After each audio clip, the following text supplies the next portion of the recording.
Salve teman-teman Bruder, berjumpa lagi dengan saya, masih dalam tema yang sama tentang berjumpa dalam kenangan dengan Bruder Gabriel Taborin ya. Kalau kemarin saya mengirimkan dalam bentuk tulisan, semoga teman-teman membacanya atau sedikit melihatnya. Kali ini saya akan menjelaskan beberapa tempat-tempat penting dalam perjalanan Bruder Gabriel Taborin, sehingga apa yang saya tulis sinkron dengan video-video yang akan ditampilkan.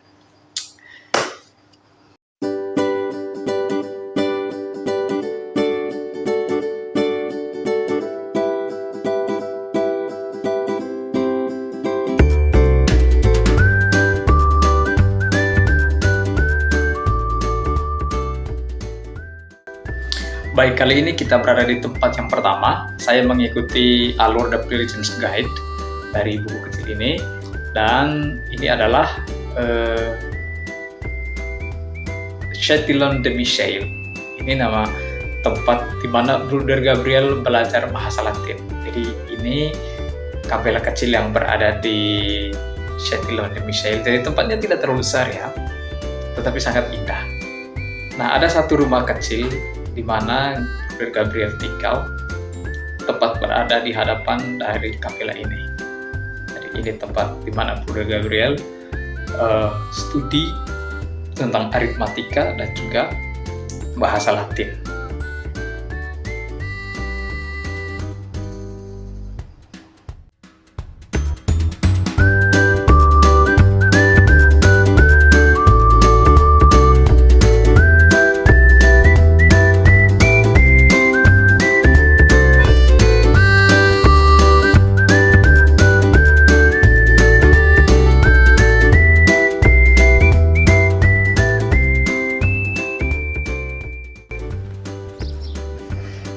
Dan kita sampai di Planya. Nah, di Planya ini ada asrama Saint Germain de Joux namanya, Saint Germain de Joux. Jadi ada sebuah rumah, dan rumah ini adalah milik keluarga Egras. Teman-teman bisa lihat di sini model rumah ini. Ini setelah direnovasi ya, dalam perjalanan waktu itu pasti direnovasi. Tapi ini adalah tempat dari keluarga Egras. Dia menjadikan rumah itu sebagai asrama bagi anak-anak. Nah, dalam ceritanya memang kalau teman-teman baca pengalaman yang saya sharingkan itu ada beberapa cerita ya. Yang pertama, bagaimana Gabriel rindu akan rumahnya dan dia bersama dengannya dikatakan bolos ya, lalu pergi melihat tower gereja dari sebuah bukit. Itu dekat dari rumah ini. Lalu kemudian bagaimana dia di-prank oleh Mr. Egras, lalu kemudian dia kena beberapa hukuman dan pukul di jari-jari tangan. Itu di tempat ini.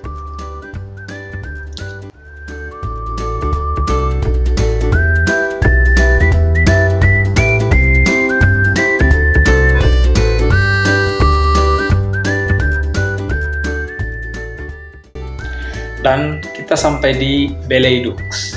Jadi tadi dari Châtillon-de-Michel, lalu kemudian hampir tidak sampai 1 jam Planya, Saint Germain de Joux, lalu sekarang kita berada di kediaman tempat kelahiran patria dari Bruder Gabriel Taborin. Rumah keluarganya itu ada di sini ya, ada lapangan bekas sekarang yang tidak ada rumah, itu dia biasa-biasa saja, kosong, dan itu bekas rumah dari Bruder Gabriel Taborin.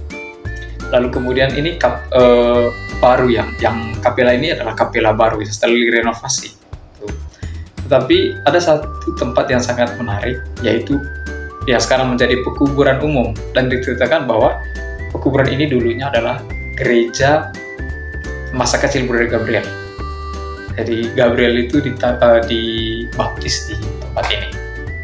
Ada begitu banyak nama-nama yang tertulis dalam batu nama-nama Poncet. Oke, itu keluarga Poncet.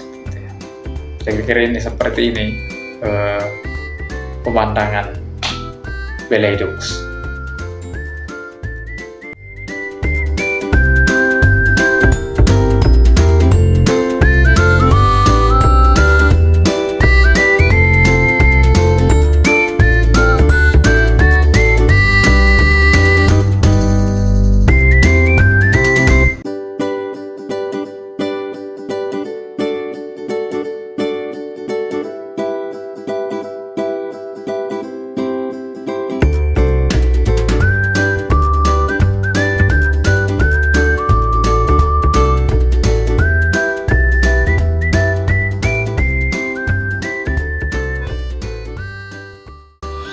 Nah, tidak jauh dari sana, itu hampir 15 menit, ada Capella Santa Ana. Jadi Capella Santa Ana itu awalnya itu milik keluarga Gabriel ya, dari kakek atau neneknya. Tetapi kemudian Gabriel mendedikasikan kapela ini untuk keluarga Santa Ana. Jadi ketika pesta Santa Ana yang baru saja kemarin kita rayakan, itu umat-umat di sekitar itu datang ziarah ke tempat ini. Lalu Gabriel kemudian menghibahkan satu lonceng untuk Capella Santa Ana ini.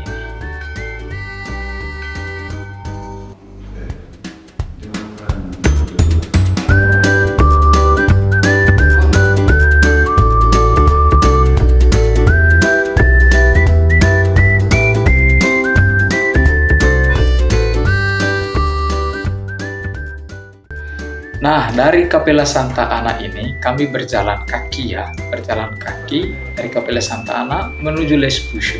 Itu hampir 9 km. Tidak terlalu jauh-jauh amat. Dari Nita misalnya sampai ke di mana ya? Satu stasi di paling ujung di atas, di sebelah atas Natabulu. Nah, sangat menarik karena perjalanannya itu kayak sangat adem, hijau, keliling, sekitarnya itu pohon-pohon cemara semua, dan itu kayak sangat teduh, sangat indah lah. Gitu. Dan Capella Les Bouchoux itu ada di atas puncak.